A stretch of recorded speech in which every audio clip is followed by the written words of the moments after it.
Hey friends, welcome back to the Guitar Max channel, and I've got some huge news to share with you today. This has to do, of course, with the legendary Marshall amplification brand. Now, the big news here is that for its entire existence, Marshall Amplifiers has been essentially a family-owned company, either originally by Jim Marshall or by the heirs to the company. It has always been, owned by the Marshall family. Until now, the company is essentially being sold, and the company is being sold to a Swedish company that makes speakers and headphones. So is this a good thing or is this a bad thing? Is this a sign that the company is basically going to turn into a company that just produces pedestrian, mass-produced headphones instead of the iconic guitar amplifiers that we know and love? Well, I'm going to go over all the details of this, at least all the details that we know right now, and share in particular a couple of articles with you guys, one from Guitar World and one from Forbes, that both talk about this big sale. We'll get right into this, but real quick guys, as always, if you enjoy videos like this, checking out cool new guitars and also staying up on all the latest news in the guitar universe, and you have not already subscribed, please consider subscribing right now. Okay, let's go ahead and go over and look at this first article here. And like I said, I've got two different articles to share. One of them is more of a general overview over here on Guitar World, and then the other one on Forbes has a little bit more of the nuts and bolts of the finances. So we're going to check out both of these articles so you guys can get all of the information here. And as usual, I'm going to have links to these original articles down in the video description below. But let's go over and check out this first one here on the guitarworld.com website. And look at this. Look at this headline right here. Marshall amps sold to Swedish speaker company, bringing an end to family ownership. Iconic British guitar amp manufacturer Marshall Amps is being acquired by Swedish firm Zound Industries, the company that currently produces Marshall headphones and speakers. They're talking about like Bluetooth speakers, under license from the brand amp. According to Zound CEO Jeremy de Maillard, the two firms will now sit under a new privately owned umbrella company, the Marshall Group, with the Marshall family owning a 24% stake in the new company. The value of the deal has not been revealed, but The Verge is reporting it includes all of Marshall's subsidiary brands, including its record label and Natal Drums, and that there are no plans to close or shift production away from Marshall Amps' existing UK and Vietnam factories. We've already been working in close collaboration for the past 12 years, says de Maillard in an interview with The Verge. We haven't done a single product from Zound that hasn't been approved by the acoustic engineer at Marshall Amps. It's a complete continuation of what we do, except now we're one and the same. Terry Marshall, son of the firm's founder Jim Marshall, has also issued a statement. Since my father and I created the original Marshall amp back in 1962, we have always looked for ways to deliver the pioneering Marshall sound to music lovers of all backgrounds and music tastes across the world. I'm confident that the Marshall Group will elevate this mission and spur the love for the Marshall brand. De Maillard also reveals in his interview that some 90% of Zound's sales currently come from Marshall-branded products. That's really interesting. And says he wants to focus on ensuring the two sides of the newly formed Marshall Group will work together more holistically.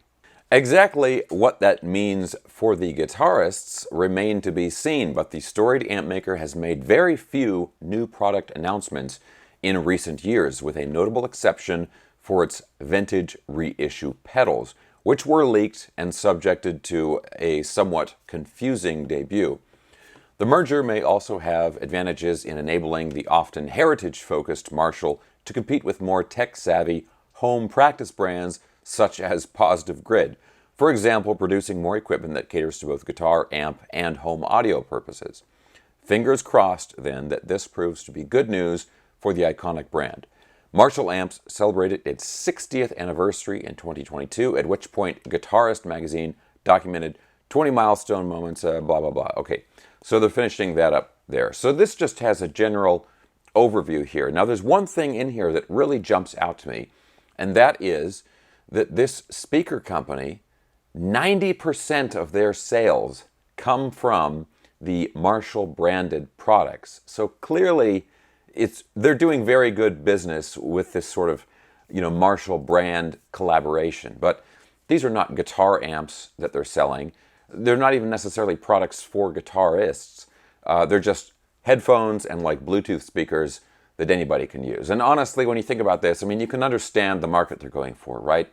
It's kind of like, Gibson branded headphones or something like that. It's like people who are casual music listeners, they're not musicians themselves, but they want this association with, oh, this legendary amplifier company. Oh, I associate it with all these great guitar players and classic bands and that kind of stuff. And yeah, I want to wear those headphones, right? So it's almost more of a pop culture reference rather than, a true technical connection to the amplifiers. Now, on one hand, it's great that they're doing such good business, but on the other hand, I certainly hope that the entire business doesn't go in that direction. Now, I don't know how many of you remember this. This is a very loose analogy, but do you guys remember when NOS, nitric oxide systems, like energy drinks came out and that kind of stuff? Well, obviously the people drinking the energy drinks, if you ask them what's the difference between a wet or dry nitrous system, they probably have no idea.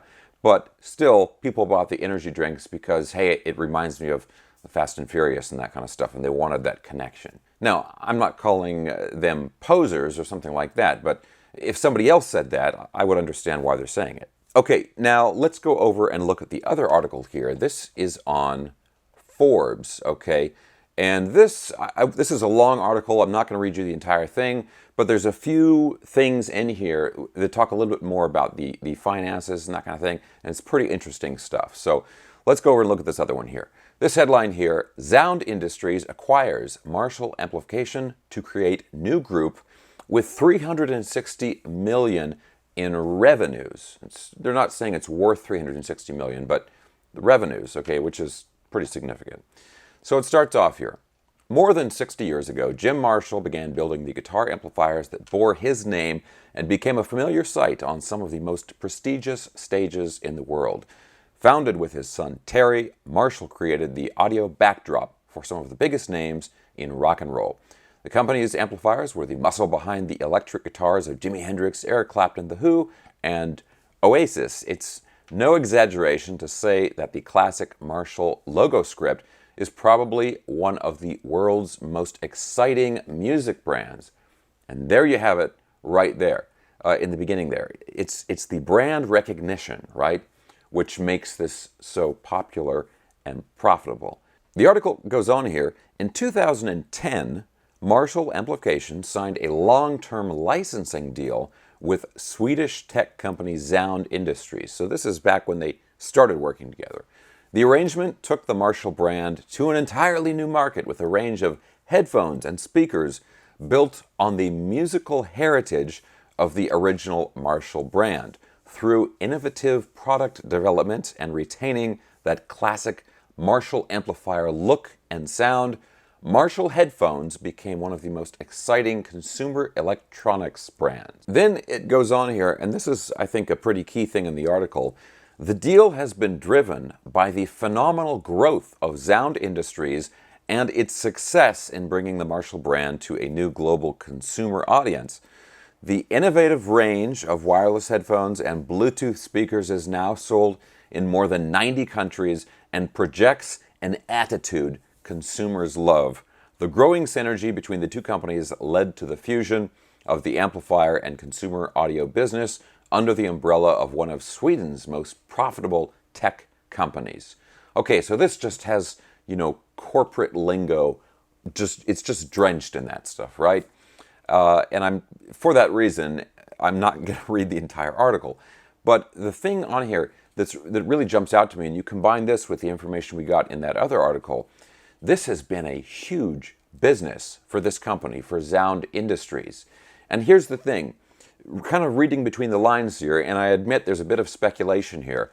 I bet Marshall, the company, is making more money from the headphones and Bluetooth speakers than they are from the guitar amplifiers. I'm saying it's more profitable, right?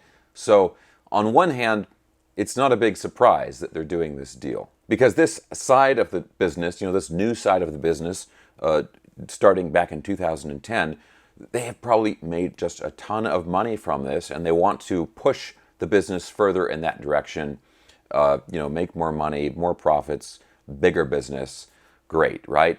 Now, the obvious thing that I think all the guitar players are worried about now is like, well, if they keep pursuing that business, is the guitar amplifier business, which has been the foundation of Marshall amplification for its entire existence up until now, is that going to go on the back burner? They could just, I don't know, maintain a few existing amplifier models, I should say, like the super expensive high-end stuff, so top pro-level players can still be using these amplifiers and taking them on tour and that kind of thing.